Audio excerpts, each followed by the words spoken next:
Mr. Speaker, I rise in support of H.R. 1299, the Secure Border Act of 2011, and yield myself as much time as I may consume. Gentleman's recognized.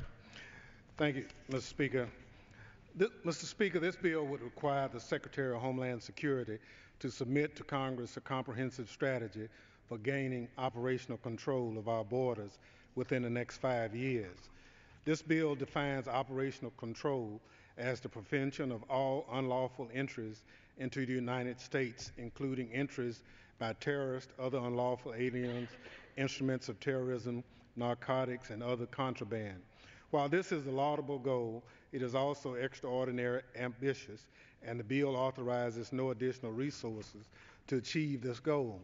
I'm pleased, however, that the bill would require the Secretary to submit to Congress a resource allocation model for customs and border protection, staffing requirements for all land, air, and sea ports of entry. This is important information that our committee has repeatedly requested from CBP on a bipartisan basis, but has not yet received. With that, Mr. Speaker, I reserve the balance of my time. Gentleman from New York. Thank you, Mr. Speaker. Mr. Speaker, Memorial Day is a time not only to honor members of our armed services who gave their lives in defense of our liberty, but also to convey our support for veterans and service members. With the commemoration of Memorial Day earlier this week, it is fitting that we are considering H.R. 3670 today. H.R. 3670, by conferring job protections for service members, conveys our commitment to help reservists and other members of the uniformed services return to civilian life. Specifically, the bill would ensure that the protections afforded under the Uniformed Service Employment and Reemployment Rights Act apply to Transportation Security Administration employees and applicants, just as they do everywhere in the public and private sector. Mr. Speaker, I'd also like to acknowledge TSA's leadership in hiring veterans. Currently, veterans make up over 23% of TSA's workforce. I would encourage my colleagues and the general public to keep that number in mind when they encounter a TSA worker at an airport checkpoint. This is there's 1 in 4 chance that the person conducting the screening is a veteran and deserves the respect and appreciation commensurate with that title. With that, Mr. Speaker, I reserve the balance of my time. Mr. Speaker, I rise in support of H.R. 2764, the WMD Intelligence and Information Sharing Act of 2011, and yield myself as much time as I may consume. Gentleman's recognized. Mr. Speaker, this bill strengthens information sharing at all levels of government with regard to chemical, biological, radiological, and nuclear terrorist threats. In the decade since the attacks on September 11, 2001, concern about an attack on U.S. soil with weapons of mass destruction or dirty bomb have come in sharp focus. Specifically, concerns that terrorists and other rogue actors may want to access loose nuclear materials from the former Soviet Union or even weaponized biological agents that originated from stockpiles of now toppled authoritarian regimes have grown. This bill also requires DHS to coordinate with other components in the intelligence community and other federal, state, local, and tribal authorities to provide recommendations on information sharing.